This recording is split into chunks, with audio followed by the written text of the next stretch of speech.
પાલિકામાં આજે કમિશનરની અધ્યક્ષતામાં રિવ્યુની બેઠક મળી હતી. પ્રતિ સપ્તાહે મ્યુનિસિપલ કમિશનરની અધ્યક્ષતામાં રિવ્યુ બેઠક મળે છે. ડેપ્યુટી અને આસિસ્ટન્ટ મ્યુનિસિપલ કમિશનર સહિત વિભાગીય વડા ઉપસ્થિત રહ્યા હતા. બેઠકમાં શહેરમાં ચાલી રહેલા વિકાસલક્ષી કામોના રિવ્યુ લેવામાં આવ્યા હતા. નવા કામો પર અધિકારીઓને સૂચનો અને ચર્ચા કરવામાં આવી હતી. રાત્રિ બિફોર નવરાત્રી ગરબા સ્વચ્છોત્સવ સહિતના કાર્યક્રમના આયોજનને લઈને પણ ચર્ચા કરવામાં આવી હતી. મીડિયાના મિત્રોને આભાર. આજના જે રિવ્યૂ મિટિંગમાં ચર્ચા થયેલી મુદ્દાઓ ઉપર હું ટૂંકમાં એક બ્રીફ આપીશ. સૌપ્રથમ કાલે અમે કમ્યુનિટી હેલ્થ સેન્ટર માંજલપુર ખાતે આપણે જે સફાઈ મિત્રો માટે અમે ચેકઅપ પ્લાનની આયોજન કરી છે. આ બેઝિકલી સ્વચ્છોત્સવ અને સ્વચ્છતા હી સેવાના ભાગરૂપે કરવાનું નક્કી કર્યું છે, જેથી કરીને એમને પણ એક મોટિવેશન મળે આગળનું કામગીરી કરવા માટે, અને એમની સ્વચ્છતા અમારા માટે એક અગ્રણી વસ્તુ છે. નેક્સ્ટ આવનારા દિવસોમાં વડોદરા મહાનગરપાલિકા દ્વારા ઘણા બધા સ્વર્ણિમ અને અમૃતની પ્રોજેક્ટ્સની આયોજન કરી રહ્યા છે. એમાં લગભગ 1919 વોર્ડમાં 19 લાઇબ્રેરીઝનું પણ પ્લાનિંગ ચાલી રહ્યા છે. લગભગ 5 મોટી બ્રિજેસનું પણ અત્યારે પ્લાનિંગ કરી રહ્યા છે, જેમાં કન્સેપ્ટ ડિઝાઇન રજૂ કરવામાં આવશે. રાજ્ય સરકારનું મંજૂરી મળ્યા પછી આ તમામ બ્રિજેસની પણ કામગીરી આગળ લઈ જવામાં આવશે. બુડા વિસ્તારમાં અંકોડિયામાં લગભગ 80 કરોડની કોસ્ટમાં એક નવું સ્પોર્ટ્સ કોમ્પ્લેક્સ, જે રીતનું Sama sports complex, Manjalpur sports complex અને અકોટાને પણ જે રેનોવેટ કરવાની વાત ચાલી રહ્યા છે, એટલે અંકોડિયામાં નવું સ્પોર્ટ્સ કોમ્પ્લેક્સ ત્યારના વિસ્તારના લોકો માટે અમે પ્લાનિંગ કરી રહ્યા છે. અને અકોટા સ્ટેડિયમનું પણ જે રેનોવેશનની ઘણા દિવસથી ચાલતું હતું, એના માટે પણ રાજ્ય સરકારમાં અમે એક પ્લાન મૂક્યું છે. મંજૂરી મળે તો એને પણ આવનારા દિવસોમાં આગળ લઈ જવા માટે સ્થાનિક પદાધિકારીઓ, ધારાસભ્યશ્રીઓ સાથે પણ ચર્ચા ચાલી રહ્યા છે. એટલે આવનારા દિવસોમાં સિટીની અંદર મેજર બ્રિજેસ, એ 5 બ્રિજ તો નવું બનવાનું છે, પણ એક્ઝિસ્ટિંગ બ્રિજેસને પણ અમે સારી રીતે પેઇન્ટિંગ અને સળગાવવાનું છે, જેથી કરીને સિટીની બ્યુટિફિકેશન વધી શકે. તમામ ગાર્ડન્સ જે સિટીમાં પબ્લિક સ્પેસીસ જે પબ્લિક યુઝ કરે છે એને પણ બ્યુટિફાઈ કરવાનું, તમામ દિવાલોને વોલ પેઇન્ટિંગ્સ કરવાનું, જેથી કરીને ત્યાં સ્વચ્છતાની માહોલ વધે, ત્યાં લોકો ગંદકી ના કરે, એ બાબતનું પ્લાનિંગ અત્યારે કરવામાં આવી રહ્યા છે.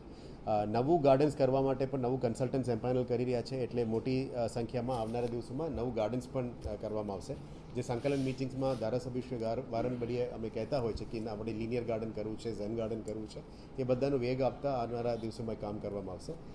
રોડ રસ્તા જે ખાડાઓની પ્રશ્ન વારંવાર આવે છે, એના માટે ઝોન વાઇઝ અમે રોડ કન્સલ્ટન્ટ્સ, જે ઇન્ડિયન રોડ કોંગ્રેસ અંતર્ગત એમ્પાનલ્ડ એજન્સીઝ છે, એને ભારત સરકાર અને લેવલમાં જે કામગીરી કરી રહ્યા છે, એમને અમે વડોદરામાં લાવવા માંગીએ છીએ. કારણ કે વડોદરામાં ડીએલપી રોડ્સની 5 વર્ષ પછી જે ગેરંટીનો પ્રોબ્લેમ થાય છે, 6 years 7 years પછી જે ખાડાઓ પડી રહ્યા છે, એના કારણે વીએમસીનું ઘણું બધું ઇમેજનું ઉપર પ્રશ્ન આવે છે. એને સુધારવા માટે સારા રોડ કન્સલ્ટન્ટ્સ લાવીશું, જેથી કરીને 24 મીટર, 18 મીટર અને 12 મીટરનું રોડ્સ છે, એમાં સારી રીતે વ્યવસ્થા કરી શકાય. અત્યારે જે ખાડાઓ પડી છે એના ઉપર પણ રીસર્ફેસિંગનું કામ પણ શરૂ કરી દેવામાં આવશે. પોટ હોલ્સને બંધ કરવાનું કામગીરી શરૂ કરવામાં આવશે. જે જગ્યામાં ભૂવાઓ પડી રહ્યા છે એને તાત્કાલિક ધોરણે 67 હેઠળ અમે પૂરી દેવામાં આવી છે. પણ જે સંસ્થાઓ દ્વારા જે ડ્રેનેજ લાઇન્સ વીક થઈ રહ્યા છે, સંસ્થાઓનું નામ નથી લેતો, પણ એના કારણે જે ડ્રેનેજ લાઇન્સની અંદર કેમિકલ કરોઝન તત્વો આવી રહ્યા છે, એના ઉપર પણ કડક કાર્યવાહી આવનારા દિવસોમાં કરવામાં આવશે, જેથી કરીને આપણા વારંગડી આટલું ખર્ચ કર્યા પછી પણ આની જવાબદારી કોઈ માં આવતું નથી, એટલે જવાબદારીઓ પણ નક્કી કરવામાં આવશે. સાથે સાથ આ નવું રોડ રસ્તાને સાથે સાથે જેટલા પાણી અને ડ્રેનેજનું પ્રોજેક્ટ્સ જે હાથ ધરવામાં આવ્યું હતું, એ તમામ પ્રોજેક્ટ્સને શરૂ કરી દેવામાં આવશે, જેથી કરીને આવનારા 3 મહિનામાં એસટીપીસ, ડબ્લ્યુટીપીસ, જીઆરપી પાઇપલાઇન્સ અને જે અલગ અલગ ડાયામીટરના જે પાઇપલાઇન્સ છે, સોસાયટીથી રોડ અને રોડથી ડબ્લ્યુટીપી એસટીપી સુધી જોડવાનું કામગીરી બહુ સ્પીડમાં લઈ જવા માટે નક્કી કર્યું છે. વરસાદી ગટરની અંદર પણ ઘણા બધા રજૂઆતો આવતા હતા મોન્સૂન વખતે, એને પણ વેગ આપીને કામગીરી કરવામાં આવશે. આઈટી ડિપાર્ટમેન્ટ દ્વારા અત્યારે જે બાયોમેટ્રિક એટેન્ડન્સ બાબતનું જે આઈટી ડિપાર્ટમેન્ટ અને ડેપ્યુટી કમિશનર દ્વારા ચર્ચા કરવામાં આવી રહ્યા છે, એટલે આવનારા દિવસોમાં નોટ ઓન્લી વોર્ડમાં પણ સફાઈ મિત્રોની પણ જે અત્યારે સવારે અને રાતનું જે સફાઈનું કાયમી રીતે થાય, એટલે એક બાયોમેટ્રિક એટેન્ડન્સ પણ કરવામાં આવશે, જેથી કરીને આ કામ સારી રીતે થઈ શકે. એક વચ્ચે અમે વેન્ડિંગ મશીન દ્વારા થેલીનું ઝુંબેશ ચાલુ કર્યું હતું, પણ એ નેક્સ્ટ લેવલમાં લઈ જવાની જરૂરિયાત છે. ખાલી બતાવવા પૂરતું નથી, પણ આને એકચ્યુઅલ ફિલ્ડમાં રોલ કરવાનું, મોટી સંખ્યામાં પ્લાસ્ટિકની ઉપયોગને ઓછું કરવા માટે મેક્સિમમ થેલીનું અને ખાસ કરીને બહેનો અને સેલ્ફ હેલ્પ ગ્રુપ્સ દ્વારા બનાવનાર થેલીને ઇમ્પોર્ટન્સ આપવામાં આવશે, જેથી કરીને આ સ્વચ્છોત્સવ પણ એક સાચા અર્થમાં ફિલ્ડમાં કામ થઈ શકે. એટલે ટૂંકમાં સિટીની અંદર જે વિઝ્યુઅલ ઇમ્પેક્ટ છે, બ્રિજેસ હોય, રોડ્સ હોય, ડિવાઈડર્સ હોય, વોટર બોડીઝ હોય એ તમામ ઉપર કામગીરી કરવામાં આવશે.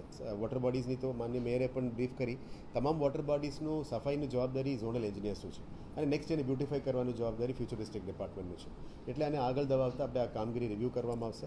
સાથે સાથે આજે સેનિટરી ઇન્સ્પેક્ટર્સને પણ ખાસ કરીને બોલાવવાનું કારણ છે કે વિઝ્યુઅલ ડિફરન્સ સ્વચ્છતામાં આવવું જ જોઈએ અને આની ડાયરેક્ટ જવાબદારી સેનિટરી ઇન્સ્પેક્ટર્સનું છે.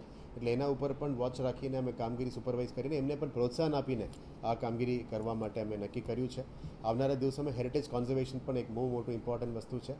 રાજવી પરિવારે પણ આના ઉપર કન્સર્ન અમને વ્યક્ત કરી હતી. એટલે માંડવી ગેટ હોય, બાની ગેટ હોય, લરી ગેટ હોય, લાલકોટ હોય, અદરવાઇઝ ન્યાય મંદિરનું જે સમસ્યાઓ છે એ પણ દૂર કરવામાં આવશે.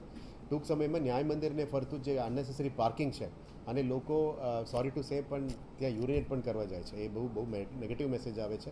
એટલે એને ફરતું અમે બેરિકેડિંગ કરીને ફેન્સિંગ કરી દેવાના છે, પરમનન્ટ ફેન્સિંગ ન્યાય મંદિરને. પછી જે અંદરનું પ્રોજેક્ટ છે એ અલગ અમે પ્રોજેક્ટ વિભાગ દ્વારા કરવામાં આવશે.